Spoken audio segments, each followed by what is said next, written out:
Eduardo Serra. Por favor, un fuerte aplauso.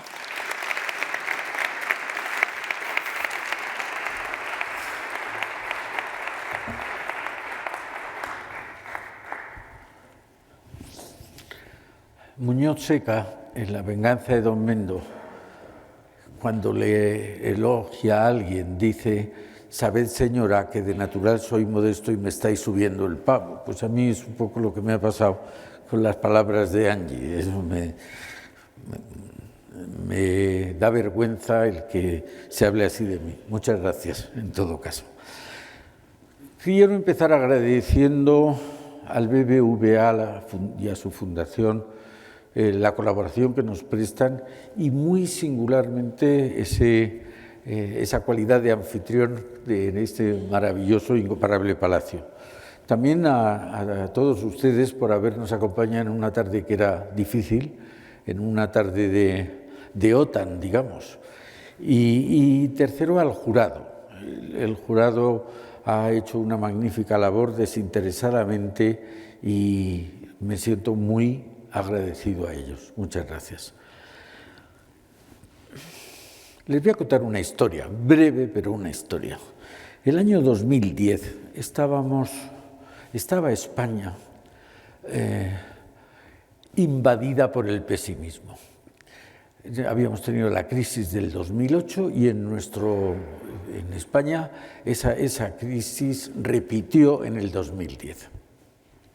Yo he solido decir durante ya muchos años que lo que más he visto en mi vida es equivocarse a los pesimistas. Cuando murió Franco, la mayoría del país, que era pesimista, pensó que repetiríamos la guerra civil. Y luego hicimos una transición que fue asombro de propios y extraños. 10 años después, cuando íbamos a entrar en la Unión Europea, la mayoría del país, que era pesimista, pensaba que la entrada en la Unión Europea, entonces en las comunidades, llevaría la desaparición de la industria española, que era una industria de invernadero, con condiciones de protección muy notables. 10 años después, cuando íbamos a entrar en el euro, se pensó que era imposible que entráramos en el euro porque no cumplíamos ninguna de las 4 condiciones. Ni el déficit, ni los tipos de interés, ni la deuda, ni la inflación. Entramos con nota.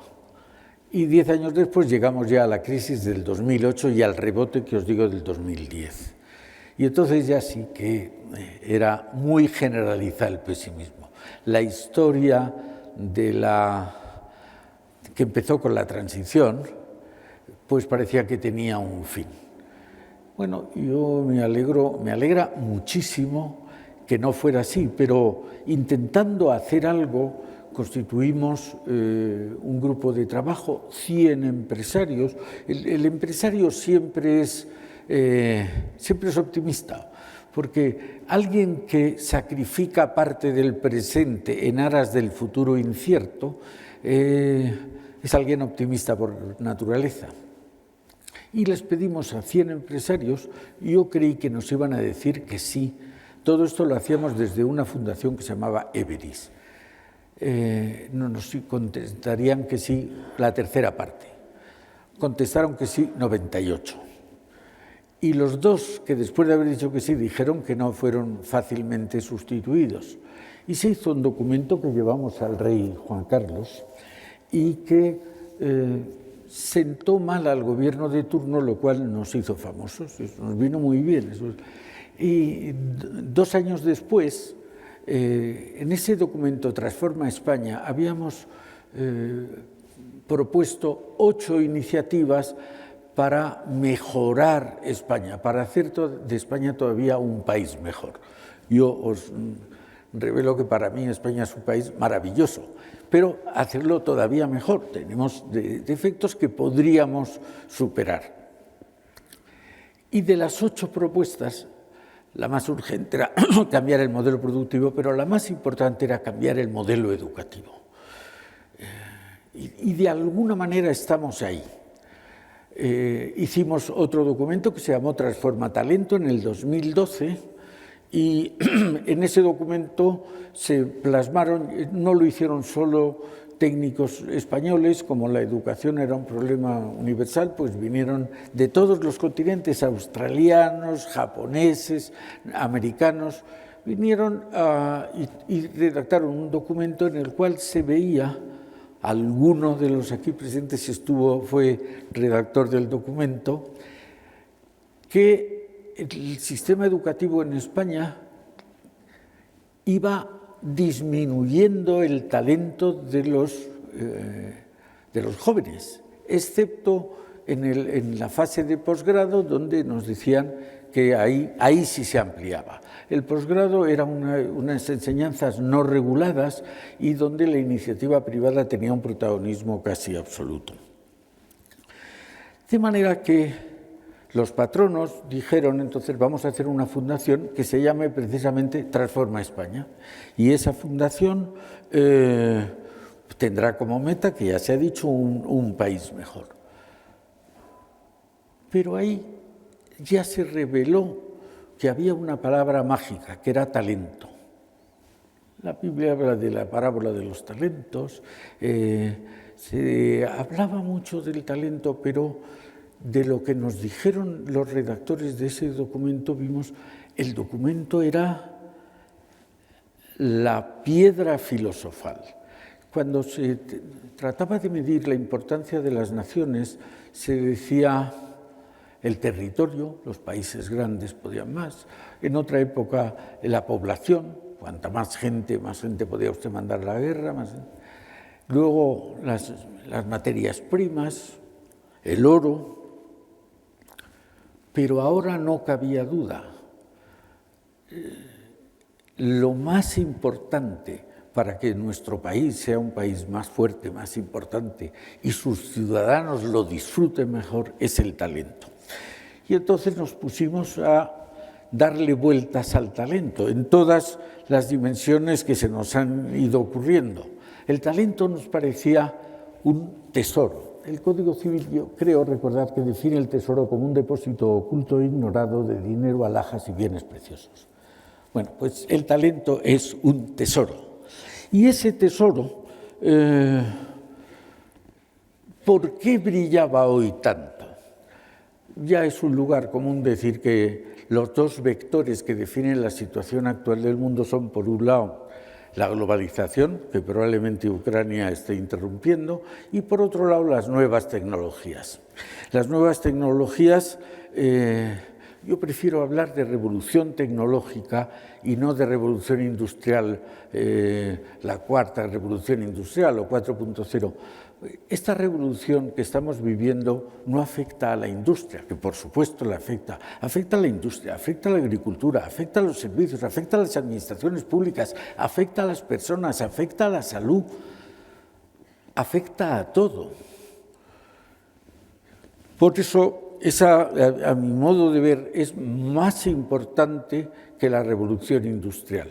Algún escritor reciente, muy prestigioso, decía que si el mundo creció en riqueza en los últimos 2000 años antes de 1800 en 1,5%, a partir de los últimos 200 o 250 años ha crecido 150 veces. Eso es lo que hizo la revolución industrial. Si eso hizo la revolución industrial y la revolución tecnológica afecta a más vertientes de la vida, hay que pensar cuánto podrá crecer el mundo en riqueza y en otros parámetros en los próximos años.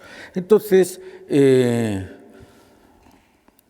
nos hemos dedicado al talento. Hemos estudiado el talento mujer, hemos estudiado el talento joven, tenemos programas para gente que tiene talentos singulares, hemos estudiado el talento STEM, hemos estudiado casi todos los.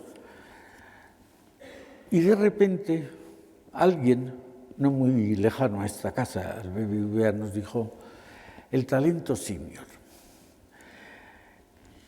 Y nos pusimos a darle vueltas al talento senior y resulta, y esto es parte del cuento, que hemos llegado, no nosotros, la humanidad ha llegado a un descubrimiento fantástico, y es que hay una nueva edad. Los griegos clásicos decían que había 3 edades. Desde que se nacía a los 30 años uno era joven, de los 30 a los 60 era adulto y a partir de los 60 era senecto. En la juventud, el tiempo que se conjugaba gramatical era el futuro. Yo haré, yo seré, yo estudiaré. En el periodo adulto era el presente. Yo soy, yo hago. En el periodo senecto, en la senectud, el periodo que se utiliza es el pasado. Yo fui, son las batallitas del abuelo. Yo fui, yo hice. No había televisión, como sabéis, en la Grecia clásica, pero había teatro y ponían que los jóvenes eran los autores de su vida, los adultos los actores de su vida y los senectos los espectadores de su vida. Pues bien, así las cosas desde hace 2500 años, resulta que hay una nueva edad, la edad que está a caballo entre la vida activa y el retiro. Antes no tenía singularidad, pero ahora no solo la tiene, sino que tiene una encomienda, y es que está llamada esa edad, que llaman algunos la silver economy por el color del pelo, o esa economía plateada nos lleva a liderar una revolución que es una revolución naturalmente silenciosa, pero por eso quizá más importante, que es en la tradición, eso que os contaba de los griegos, a partir de los 60 o 65 llegaba el retiro.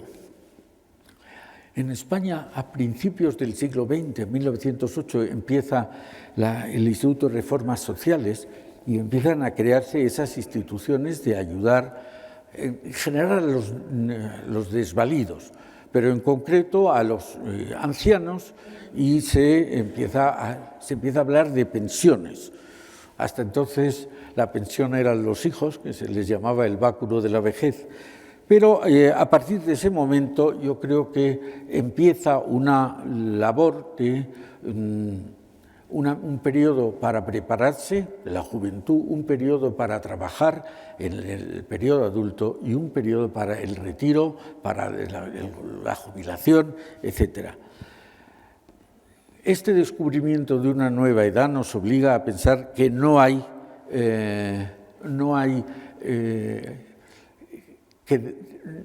que pasar de la actividad dramáticamente al retiro, sino que hay una edad muy amplia. Una edad tan amplia, de los 55 a los 70 años, en España hay 8 millones de personas de esa edad, por lo menos, y en el mundo 900 millones. Bueno, pues además de ese descubrimiento, descubrimos que España es un país excepcionalmente longevo y con una vida media alta. Excepcionalmente longevo. De la OCDE somos el tercer país más longevo del mundo. Los datos que tengo son del 20, antes de la pandemia, porque la pandemia ha estropeado un poco la esperanza de vida media, pero estaba en 83 años y medio. Éramos el tercero después de Japón y muy cerca de Suiza. En edad media, me acuerdo cuando me tocaba ir a contar en Estados Unidos entre compra de armamento y compra de armamento lo que era la democracia española, siempre les decía España, tal, y es el país, la sociedad más joven de Europa. Lo éramos, 28 años era la edad media. Hoy nuestra edad media es 44,9. Somos el séptimo país con vida media más alta del mundo. ¿Y esto por qué? Pues mire usted, influyen, según dicen los expertos, la renta per cápita, el tener un sistema sanitario de calidad, los avances médicos, la dieta mediterránea, y yo diría también el que como decimos todos, después de criticar a España, decimos que este país es en el que mejor se vive. Bueno, pues a lo mejor esa buena vida es la que nos hace tener una vida más larga que los demás. Esta novedad, esta situación va a generar unas necesidades sociales. Pensemos en las pensiones, pensemos en la dependencia, pensemos en los cotizantes, hay un vacío demográfico, va a haber menos que coticen pensiones y más que las reciban y que las reciban durante más tiempo. ¿Cuál es la principal, y ahora nos lo explicarán, cuál es la principal conclusión?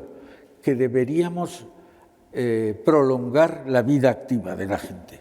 Que prolongar la vida activa es bueno para la sociedad y es bueno para cada uno, pero no prolongar la vida activa, es decir, pues he trabajado en una cosa que no me gustaba, voy a trabajar 2 años más o 4 años más, sino que debemos tener, y aquí nos pueden ayudar los jóvenes, imaginación, porque tenemos la capacidad de inventar la nueva vida activa que queremos. Por supuesto, siendo útiles socialmente, pero podemos elegir las condiciones de trabajo, podemos, en definitiva, disfrutar de un periodo de la vida mejor del que hemos tenido hasta entonces. Y esa es la razón, y con esto termino, de estos premios. Hemos pedido a un jurado, a que les reitero mi agradecimiento, que nos seleccionaran unas personas, 6 personas, que nos han dado una lección de la utilidad social del talento senior. Gracias.